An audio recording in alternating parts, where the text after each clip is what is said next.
नमस्कार, मैं हूं शिवम। जनवरी में किसी ने सोचा भी नहीं होगा कि भारतीय जनता पार्टी दिल्ली में अपनी जीत का परचम लहराएगी, लेकिन इस जीत में सबसे बड़ा फैक्टर क्या रहा? क्यों अरविंद केजरीवाल खाली हाथ रहे, सत्ता उनके हाथ से निकल गई? और क्या नरेंद्र मोदी ने किया ऐसा इस चुनाव में कि उन्होंने जीत हासिल की? झुग्गी झोपड़ी वालों ने क्या छोड़ दिया अरविंद केजरीवाल को? क्या मुसलमानों ने छोड़ दिया? क्या दलितों ने छोड़ दिया? किन लोगों ने अरविंद केजरीवाल को वोट नहीं दिया जो ऐसी हालत हो गई? हम ये समझने की कोशिश करेंगे और यह भी समझने की कोशिश करेंगे कि आगे इसका क्या फर्क पड़ने वाला है देश की पॉलिटिक्स पर।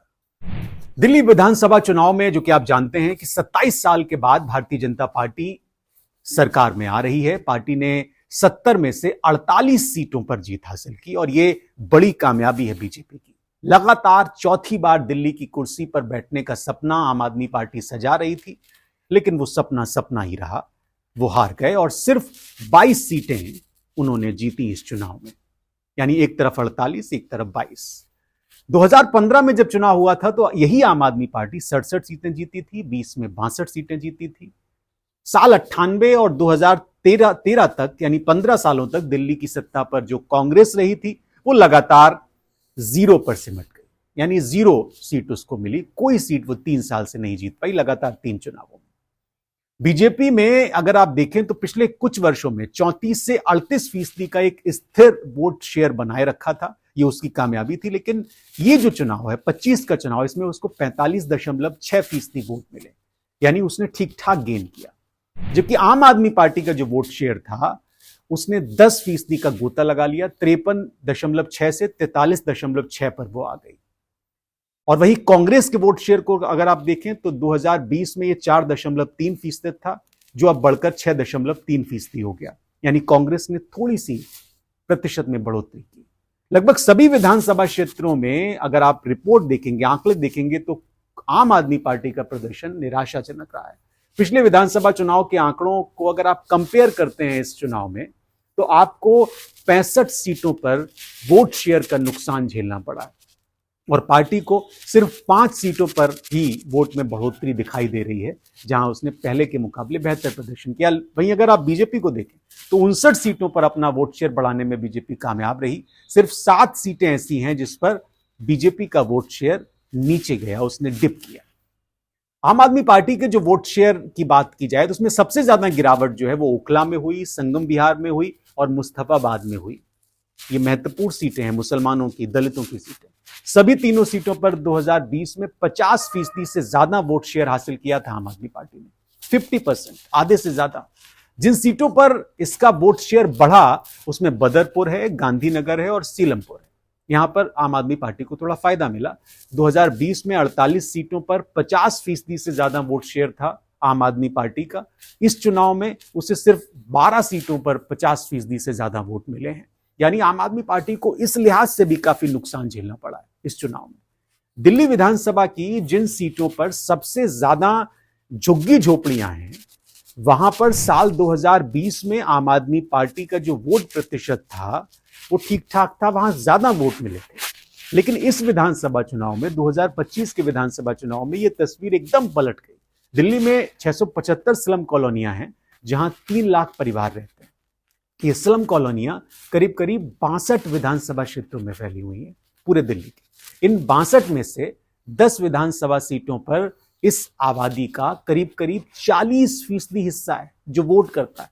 और इन सभी 10 सीटों पर 2020 में आम आदमी पार्टी ने जीत का झंडा लगाया था, जीत का झंडा फहराया था, जीत हासिल की थी। लेकिन 2025 आते आते बीजेपी ने इनमें से 7 सीटें जीत ली, 7 सीटें।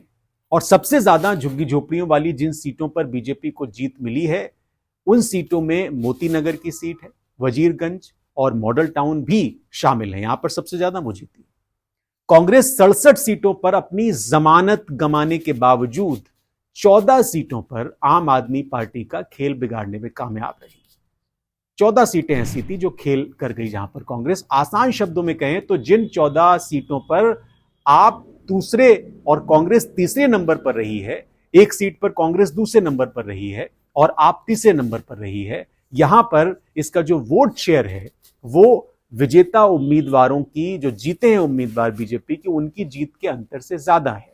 इनमें से 3 प्रमुख सीटें जो हैं उसमें नई दिल्ली है, जंगपुरा है और ग्रेटर कैलाश है। ये तीनों बेहद महत्वपूर्ण सीटें थी आम आदमी पार्टी के लिए, जहां पर तीनों दिग्गज नेता आम आदमी पार्टी के चुनाव मैदान में थे।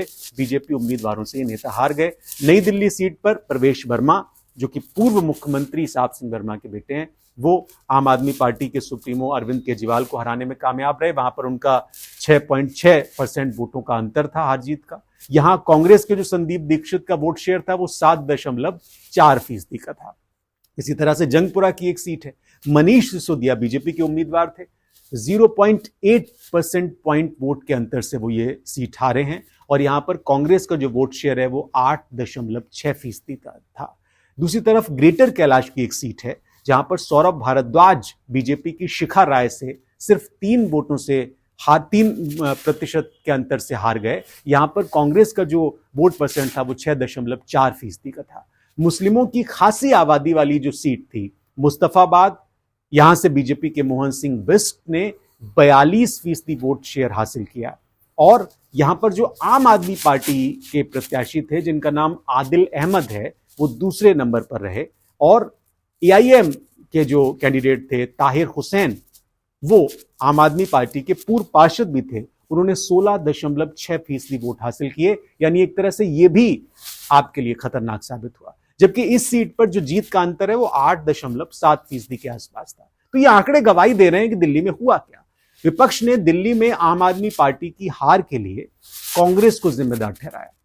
ये कहा जा रहा है कि कांग्रेस अगर ऐसे लड़ती, साथ में मिलकर लड़ती, तो शायद ऐसा नहीं होता। हालांकि पवन खेड़ा ने इसका बचाव भी किया ट्विटर पे। उन्होंने कहा कि कथित लिबरल समुदाय के एक वर्ग का भावनाओं में बह जाना अनोखा है, ये उन्होंने टिप्पणी की। उन्होंने कहा कि विपक्षी एकता पर आपको ये लेक्चर तब नहीं दिया था जब वो चुनाव लड़ने और सांप्रदायिक विरोधी और धर्मनिरपेक्ष वोटों को कमजोर करने के लिए गोवा में लड़े, गुजरात में लड़े और हरियाणा में लड़े। वहां पर इन्होंने इलेक्शन लड़ा। ये बात पवन खेड़ा ने कही। लेकिन कुल मिलाकर ये समझा जा सकता है कि दिल्ली के चुनाव में आम आदमी पार्टी का खेल कैसे बिगड़ा, कैसे वो डिप कर गए। कांग्रेस पार्टी ज्यादा ताकतवर होकर उभर सकती है आने वाले समय में, इसकी संभावना लग रही है। वो अलग बात है कि उसकी कई सीटों पर जमानत जब्त हुई, लेकिन फिर भी ऐसा लग रहा है कि एक जो बड़ा वोट बैंक था जो कांग्रेस के साथ था, अब आम आदमी पार्टी से उसको छीनने का मौका है कांग्रेस के पास। अभी देखना बड़ा दिलचस्प होगा कि आगे दिल्ली में क्या होता है। लेकिन निश्चित तौर पर राष्ट्रीय फलक पर देश की राजनीति में छाने के लिए अरविंद केजरीवाल जो प्रयास कर रहे थे, उसमें उनको धक्का जरूर लगेगा। फिलहाल इस कार्यक्रम में इतना ही। मुझे इजाजत दीजिए।